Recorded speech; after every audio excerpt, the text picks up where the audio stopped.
வாக்குத்தத்தம் வாசிக்கலாம். என்னாகமம் 24ஆம் அதிகாரம் 1ஆம் வசனம்.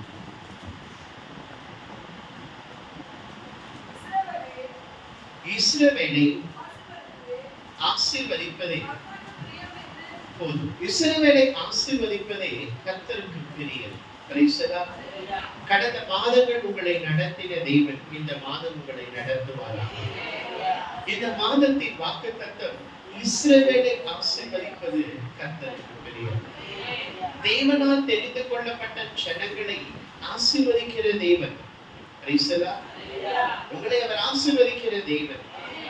இங்கே அந்த என்னாகமம் 24ஆம் அதிகாரம் 1ஆம் வசனத்தில் சொல்லப்படுகிறது. வாசிக்கலாம் மறுபடியும்.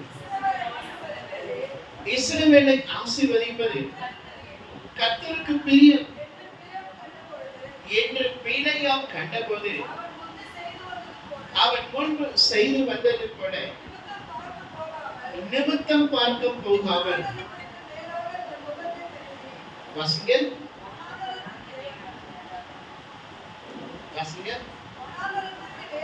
வனாந்தரத்திற்கு நேராக தன் முகத்தை திருப்பி தன் கண்களை ஏறெடுத்து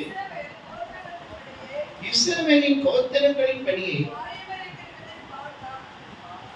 இந்த நாளிலே நாம் வாசிக்கிறோம். பாலாக் ராஜா இஸ்ரவேல் ஜனங்களை சபிப்பதற்காக பிலேயாமை கூலி பொருந்தினார். அவன் கொண்டு போய் பிலேயாமை அந்த மலையின் நடுவே நிறுத்துகிறான். தேவனால் தெரிந்து கொள்ளப்பட்ட ஜனங்களை பிலேயா பார்க்கும் பொழுதெல்லாம் அவர்களை ஆசீர்வதித்தார். வேதம் சொல்லுகிறது, ஒரு ஜாதிகளுக்குள்ளே சாபமாய் இருந்த உங்களை தேவன் ஆசீர்வதிக்க தெரிந்து கொண்டார். வேதம் சொல்லுகிறது, சாபமான பொன்முடியை சிலுவையிலே சுமந்து இயேசு சிலுவையிலே சாபமானார். நம்முடைய சாபங்களை எல்லாம் ஆண்டவராகிய இயேசு கிறிஸ்து சிலுவையிலே உடைத்தார். சிலுவையிலே உடைத்து நம்மை ஆசீர்வதித்த தேவனாக இருக்கிறார். அவர் சிலுவையிலே தரித்திரரானார் என்று வேதம் சொல்லுகிறது. எதற்காக? உங்களை ஆசீர்வதிக்கும்படியாக. கடந்த மாதத்தில் உங்கள் வாழ்க்கையில் அநேக பற்றாக்குறைகள் இருந்திருக்கலாம், தேவைகள் இருந்திருக்கலாம், அல்லது ஆசீர்வாதம் இல்லாத ஒரு சூழ்நிலை இருந்திருக்கலாம். உங்கள் ஆசீர்வாதத்திற்கு விரோதமாக மனிதர்கள் சபித்திருக்கலாம். உங்கள் ஆசீர்வாதத்திற்கு விரோதமாக சத்துருக்கள் எழும்பி இருக்கலாம். உங்கள் ஆசீர்வாதத்துக்கு விரோதமாக உங்களுக்கு விரோதமாக பல மனிதர்கள் எழுப்பி இருக்கலாம்.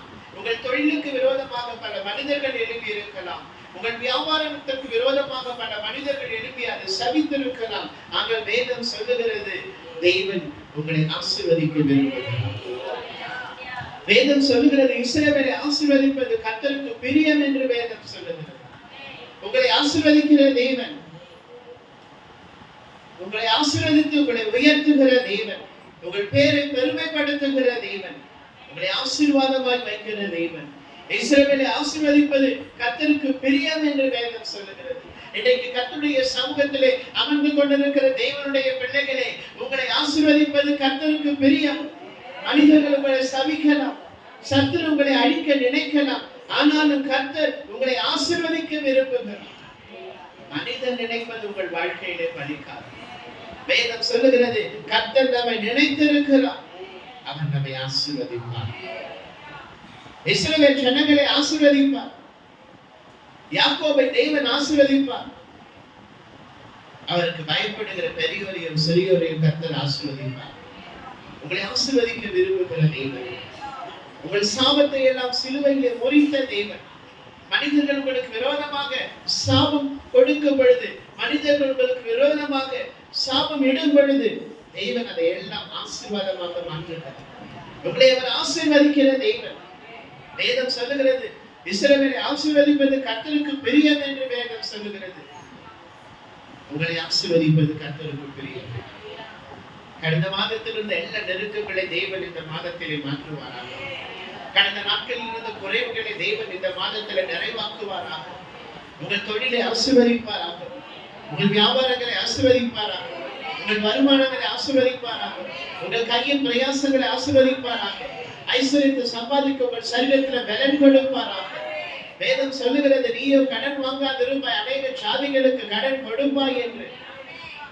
உங்கள் சாபங்களை தேவன் சிலுவையிலே உடைத்தார். உங்களை தேவன் ஆசீர்வதிக்க விரும்புகிறார். வேதம் சொல்லுகிறது, இஸ்ரவேலை ஆசீர்வதிப்பது கர்த்தருக்கு பிரியம். பாலாக் ராஜா இஸ்ரவேல் ஜனங்களை சபிக்கும்படியாக பிழையாமை ஏற்படுத்தினார். ஆனால் தேவன் பிழையாமை எச்சரித்து அனுப்பினார். என் தேவனை, என் ஜனங்களை நான் ஆசீர்வதிக்க விரும்புகிறேன். இன்றைக்கு கர்த்தருடைய பிள்ளைகளை, கர்த்தருடைய வார்த்தை கேட்டுக் கொண்டிருக்கிற தேவ ஜனங்களை உங்களை கர்த்தர் ஆசீர்வதிக்க விரும்புகிறார். கர்த்தரை அறியாத நாட்களிலே, சத்தியத்தை அறியாத நாட்களிலே சாபமாய் வாழ்ந்து கொண்டிருந்த நம்மை எதற்காக தேவன் தெரிந்து கொண்டார்? நம்மை ஆசீர்வதிப்பதற்காக. வேதம் சொல்லுகிறது, கர்த்தருடைய ஆசீர்வாதம் உங்களுக்கு ஐஸ்வர்யத்தை கொடுக்கும், அதனோடு அவர் வேதனையை கூட்டாத தேவன். ஒருவேளை கடந்த நாட்களிலே உங்களுக்கு வேதனைகள் இருந்திருக்கலாம். உங்கள் வாழ்க்கையிலே பல வேதனைகளை சந்தித்திருக்கலாம். உங்கள் குடும்பத்திலே பல வேதனைகளை சந்தித்திருக்கலாம். பல போராட்டங்களை நீங்கள் சந்தித்திருக்கலாம். இந்த 7ஆம் மாதத்தில் இந்த 1ஆம் தேதியிலே கர்த்தருடைய வார்த்தை சொல்லுகிறது, கர்த்தர் உங்களை ஆசீர்வதிக்க விரும்புகிறார். கர்த்தர் உங்களை ஆசீர்வதிக்கிற தேவன். கர்த்தர் உங்கள் பேரை பெருமைப்படுத்துகிற தேவன். ஆபிரகாமை கர்த்தர் அழைக்கும் போது வாக்குத்தத்தங்களை கொடுத்து அழைத்தார். நிச்சயமாகவே நான் உன்னை ஆசீர்வதித்து உன் பேரை பெருமைப்படுத்துவேன், நீ ஆசீர்வாதமாய் இருப்பாய். உன்னை கர்த்தர் ஆசீர்வாதத்திற்கு என்று அழைத்திருக்கிறார். உன்னை உயர்த்துவதற்காக தேவன் அழைத்திருக்கிறார். உன்னை நிச்சயம் ஆசீர்வதிப்பார். உன் கையின் பிரயாசங்களை ஆசீர்வதிப்பார். உன் வருமானங்களை தேவன் ஆசீர்வதிப்பார். உனக்கு விரோதமாக எத்தனை சத்துருக்கள் எழுப்பினாலும், உங்களுக்கு விரோதமாக எத்தனை மனிதர்கள் எழுப்பினாலும், அவர்கள் எழுப்பி எத்தனை சாபங்களை வைத்தாலும் அதை தேவன் ஆசீர்வாதமாக மாற்றுவார். சாபத்தை இயேசு கிறிஸ்து சிலுவையிலே உடைத்தார். சிலுவை மரத்தை தூக்கி சிலுவையிலே இயேசு சாபமானார் என்று வேதம் சொல்லுகிறது. எதற்காக நம் அருள்நாதர், நம் ஆண்டவராகிய இயேசு கிறிஸ்து சிலுவையிலே சாபமானார் தெரியுமா?